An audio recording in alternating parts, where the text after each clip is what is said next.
ચાલો વિદ્યાર્થીઓ, સ્વાગત છે તમારા બધાનું આર્યન ક્લાસીસની અંદર. આપણે તત્વજ્ઞાન વિષયમાં ચેપ્ટર 3 અનુમાનના નિયમો ભણીએ છીએ, ભણી રહ્યા છીએ. એમાં મનોરત્ન 3.1માં પ્રશ્ન નંબર 4નો આજે આપણે દાખલા નંબર 12 અહીં અમે લખેલું છે.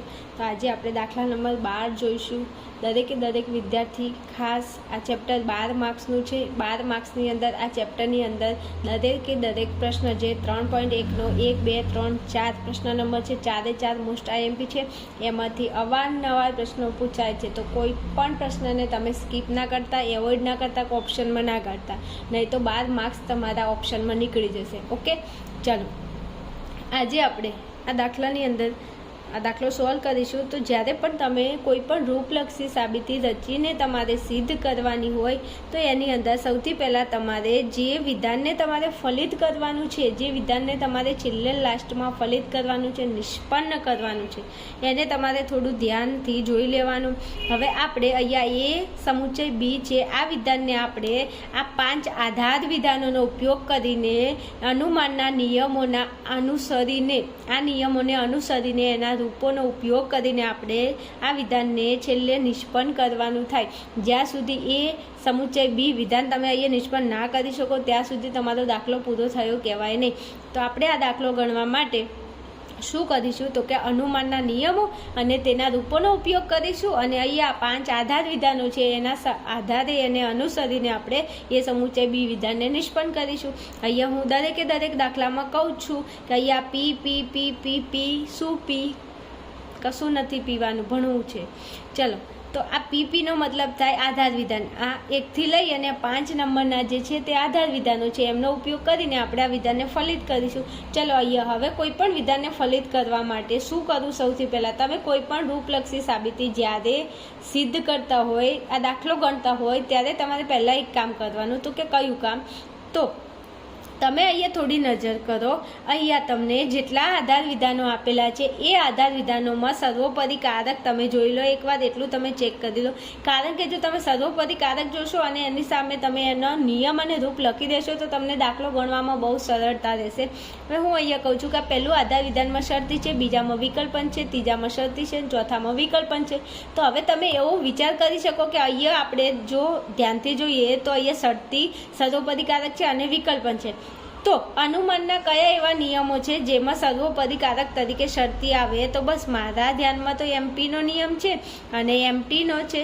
તો એમપીનું રૂપ લખી દો, પી શરતી ક્યુ, પી તેથી ક્યુ. એમટીનો નિયમ આપણને ખબર છે, પી શરતી ક્યુ નિષેધ ક્યુ તેથી નિષેધ પી. જરૂર પડે તો આને યુઝ કરવાનું, ના જરૂર પડે તો વાંધો નહીં, લખીને રાખવાનું. ચલો, શરતીવાળા 2 નિયમો હતા, એમપી અને એમટી. હવે એમાં એમટી અને એમપી આપણે લખી દીધું છે. હવે અહીંયા વિકલ્પન છે. જો વિકલ્પન કારક હોય એવા અનુમાનના નિયમો કેટલા? તો એમાંથી એક ડીએસનો નિયમ છે અને એક વિકલ્પન એડનો નિયમ છે. પણ એડનો નિયમની જરૂર પડશે લગભગ નહીં, કારણ કે અહીંયા આધાર વિધાનમાં આપેલું છે વિકલ્પન એટલે. અને તમને ખબર છે કે એડના નિયમની અંદર આધાર વિધાનમાં વિકલ્પન ના આવે, ફલિત વિધાનમાં જ વિકલ્પન આવે.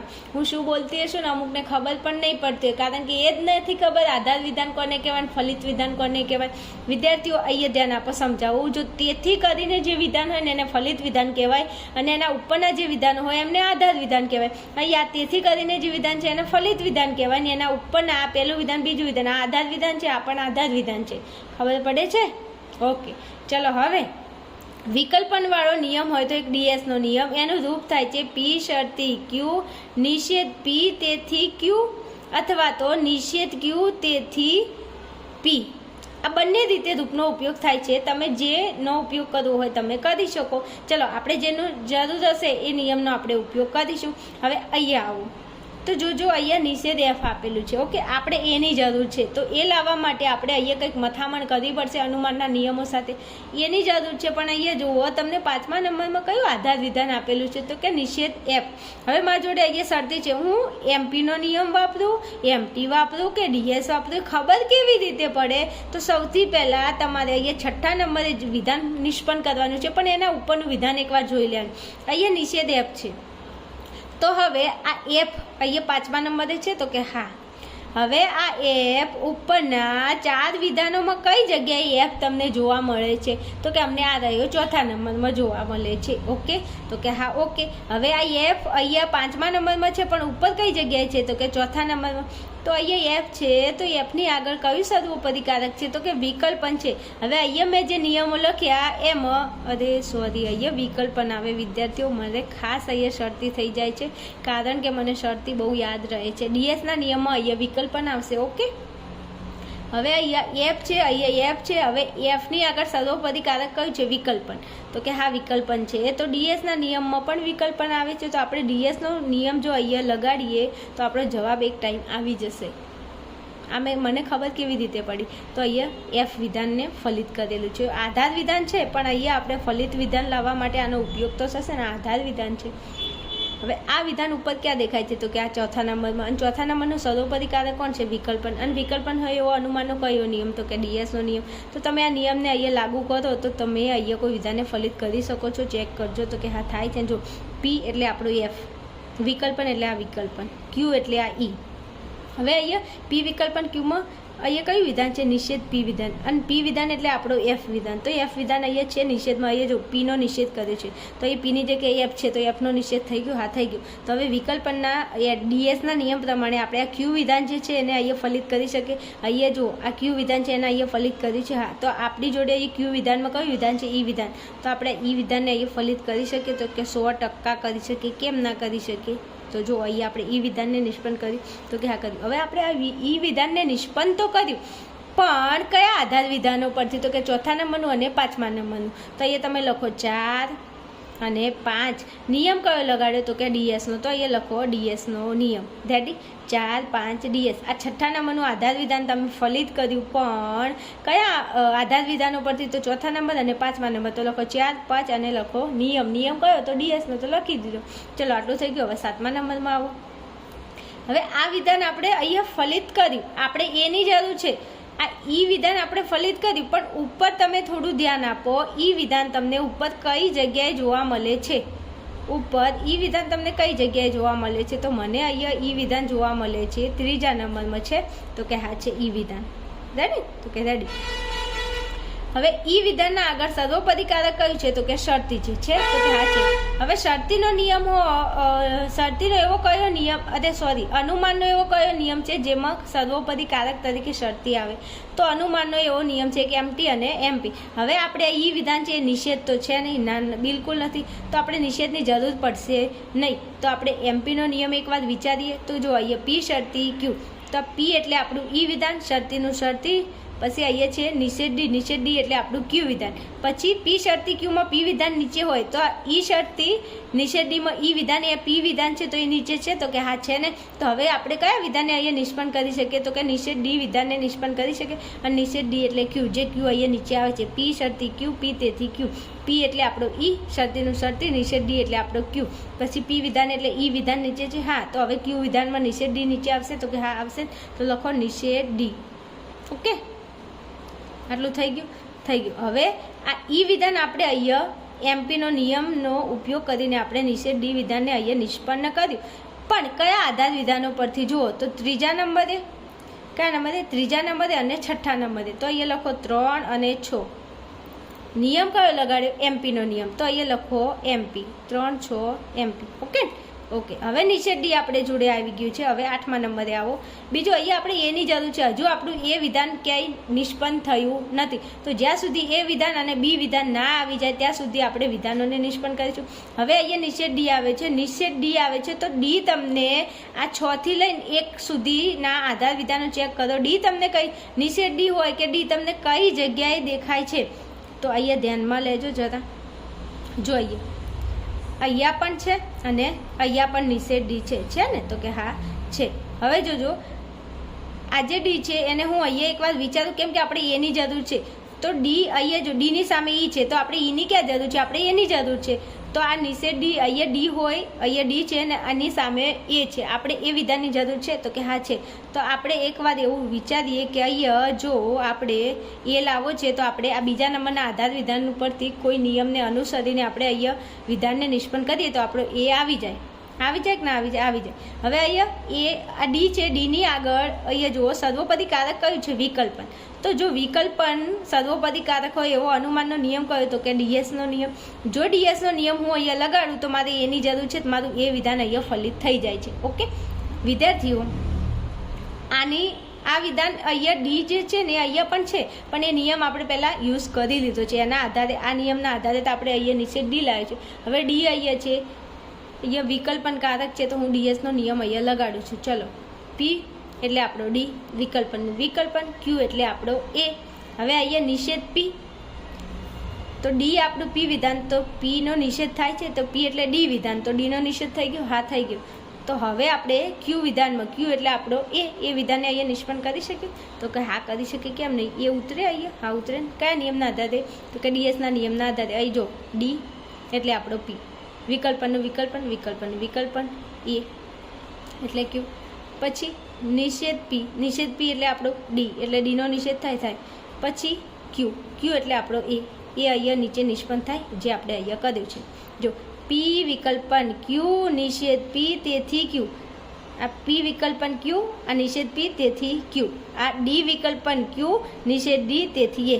આવી ગયો નિયમ, ડીએસનો નિયમ અહીંયા લાગુ પડે. અહીંયા એ આવી ગયું. કયા આધાર વિધાન પરથી? બીજા નંબરના. અને નિષેધ ડી ક્યાં છે? 7મા નંબર. તો 2 અને 7નો આપણે કયો નિયમ યુઝ કર્યો? તો કે ડીએસનો નિયમ. તો 2 અને 7નો ડીએસ થઈ ગયો. એ વિધાનની જરૂર હતી, આવી ગયું. હા આવી ગયું. હવે હજુ આપણે 9મા નંબરે આવો. હવે જો અહીંયા એ આવી ગયું, એની જરૂર હતી. હજુ આપણે બીની જરૂર છે, તો બી વિધાનને લાવવું પડશે. તો કે હા લાવવું પડશે. તો તમે અહીંયા આ એથી લઈ આ 8 નંબરથી લઈને ઉપર બધા વિધાનોને ચેક કરો, કઈ જગ્યાએ બી દેખાય છે? તો અહીંયા નથી. આ રહી જો પહેલાં આધાર વિધાનમાં બી દેખાય છે? તો કે હા દેખાય છે. હવે બીની આગળ સર્વોપરી કારક કયું છે? તો કે શરતી છે. હવે શરતી કારક હોય એવા અનુમાનના 2 નિયમો છે, મેં અહીંયા લખ્યા છે, એમપી અને એમટી. પણ અહીંયા જો આપણે નિષેધ બીની જરૂર છે? ના નથી. તો શું કરવા? આપણે એમટીનો નિયમ વિચારીએ. આપણે એમપી નહીં વિચારીએ? તો કે હા વિચારીશું. તો એમપીનો નિયમનો ઉપયોગ કરીએ તો આપણું બી વિધાન ફલિત થઈ જાય છે. હા થઈ જાય છે. જો એ શરતી બી, એ તેથી બી, પી શરતી ક્યુ, પી તેથી ક્યુ. પી એટલે આપણો એ, ક્યુ એટલે આપણો બી. પછી પી ને નીચે નિષ્પન્ન થાય, પી એટલે એ, તો આ એ રહ્યો. અને અહીંયા બી એટલે ક્યુ વિધાન એટલે બી વિધાનને નિષ્પન્ન કરીશું અહીંયા. તો અહીંયા લખશું બી. બીજું આ બી આપણે અહીંયા નિષ્પન્ન તો કર્યો કયા આધાર વિધાન પરથી? તો કે 1 નંબર. અને અહીંયા 8 નંબર. નિયમ કયો લગાડ્યો? તો કે એમપીનો નિયમ લગાડ્યો. જો અહીંયા આ પી શરતી ક્યુ, પી તેથી ક્યુ. તો એ શરતી બી, એ તેથી બી. આવી ગયું કે ના આવી ગયું? જો એવું જ છે ને અહીંયા. આ જો એ શરતી બી, આ એ શરતી બી, આ એ તેથી આ બી. આવી ગયું? 100%. એ આ તો જબરજસ્ત છે, મજા આવે છે, મજા જ આવે છે. પણ એકવાર ખાલી કોન્સેપ્ટ તમને ખબર હોવી જોઈએ. ઓકે ચલો, હવે આપણે એ લઈ દીધો, બી લઈ દીધું. તો અહીંયા વિધાનમાં શું કીધું છે? તો એમ કહ્યું છે કે એ અને બી, અહીંયા તમને એમ કહ્યું છે કે આ એ અને બીને તમે શું કરો? તો કે કંજના નિયમથી જોડી દો. તો એ લખો એ સમુચ્ચયનું સમુચ્ચય અને બી. આપણે એ સમુચ્ચય બીને જોડ્યું તો ખરા, પણ અનુમાનના કયા નિયમના આધારે? તો કે એક નિયમ છે, જો તમને ખબર હોય તો હું અહીંયા લખું છું સાઈડમાં. એક આપણી જોડે કંજનો નિયમ છે ને એમાં રૂપ છે પી ક્યુ તેથી પી સમુચ્ચય ક્યુ. અને પી એટલે આપણો એ, બી એટલે ક્યુ એટલે બી. તો આ બંને ભેગું કરીશું, એ સમુચ્ચયને બી. જો જેવું કંજનું રૂપ છે એવું જ આપણે અહીંયા એને શું કર્યું છે? તો કે કંજના નિયમથી ભેગું કર્યું છે. જો પી ક્યુ તેથી પી સમુચ્ચય ક્યુ, એ બી તેથી એ સમુચ્ચય બી, જે આપણે અહીંયા કર્યું છે. એ બી તેથી એ સમુચ્ચય બી. હવે અહીંયા આપણે એ સમુચ્ચય બી લાવ્યું તો ખરા, પણ કયા આધાર વિધાન ઉપરથી નિષ્પન્ન થયું આ વિધાન? તો 8 નંબર અને 9 નંબર. તો લખો 8 અને 9. બીજું અનુમાનનો કયો નિયમ? તો કે કંજનો નિયમ. તો લખો કંજ. થઈ ગયું વિદ્યાર્થીઓ? હવે જો અહીંયા જે વિધાન નિષ્પન્ન કરવાનું હતું એ વિધાન અહીંયા નિષ્પન્ન થઈ ગયું છે. તો કે હા અહીંયા એ સમુચ્ચય બી હતું, તો આપણે અહીંયા એ સમુચ્ચય બી વિધાનને નિષ્પન્ન કરી દીધું. રેડી? દાખલા એકદમ સહેલા છે, નિયમો તમને ખાલી લગાડતા આવડતા હોવા જોઈએ. નિયમો લગાડવા માટે તમારે અહીંયા આધાર વિધાનો જોઈ લેવાના. આધાર વિધાનોની અંદર સર્વોપદીકારક કયું છે, જે સર્વોપદીકારક હોય એના નિયમ સામે લખી દો એટલે તમને સરળતા પડશે. બાકી સીધું તમે તર્ક લગાવવા જશો તો નહીં થાય, પણ અહીંયા જે આધાર વિધાનમાં તમને જે સર્વોપદીકારક આપેલા હોય એ તમે અહીંયા લખી દેશો એના નિયમો, તો તમને વધુ સરળતા પડશે આ દાખલાને સોલ્વ કરવા માટે. ઓકે, આવી નાની નાની ટ્રીકો તમારી જોડે શેર કરું છું. 1-2 વખત દાખલો ગણશો તો ત્રીજી વખત તમને કહેવું નહીં પડે, જાતે દાખલાની અંદર જવાબ આવશે. બીજું અહીંયા મેં તમને ભણાવ્યું છે, હવે તમે એકવાર જાતે દાખલાને સોલ્વ કરવાની કોશિશ કરવાની. પહેલાં વિડીયો જોઈ લેવાનો, જોઈ અને પછી તમારે જાતે જે પણ દાખલો હું ગણાવું છું એ દાખલો ગણીને પ્રેક્ટિસ કરી લેવાની, એટલે જાતે તમારો જવાબ આવી જશે. બીજું, જો તકલીફ પડતી હોય તો અનુમાનના નિયમો અને એના રૂપોને તમે સ્ટ્રોંગ તૈયાર કરી નાખો, કારણ કે એ ના આવડે તો આ ના આવડે. જો અહીંયા હું આટલું ભણાવું છું તો પણ મારે જ્યારે પણ હું ડીએસનો નિયમ લખું તો મારે અહીંયા શરતી લખાઈ જ જાય છે, કારણ કે મને શરતી બહુ યાદ રહે છે. અહીંયા વિકલ્પ પણ લખાતું નથી, એટલે થોડું ધ્યાન રાખવાનું. અહીંયા વિકલ્પ પણ આવે ડીએસના નિયમો, પણ મારે પણ શરતી લખાઈ જાય છે, તો તમારાથી તો ભૂલ 100% થાય. ઓકે, ચલો, આપણું આ સેશન કન્ટિન્યુ છે. પ્રશ્ન નંબર 4ના 40 દાખલા આપણે ભણવાના છે. જેમ જેમ ટાઈમ મળશે એવી જ રીતે હું તમારા માટે 40 દાખલા પૂરા કરી દઈશ. કોઈ વિદ્યાર્થીને તકલીફ હોય તો દરેક દાખલા જોઈ અને વ્યવસ્થિત તૈયાર કરી લેજો. ઓકે, બીજું, ચેનલ ઉપર નવા હોય તો કહેવું ના પડે, હવે ચેનલને સબસ્ક્રાઇબ કરીને જવાનું અને તમારા જે મિત્રો હોય એમના સુધી તમે આ ચેનલને શેર કરજો. ઓકે, ચલો આપણે મળીશું આગળના વિડીયોમાં.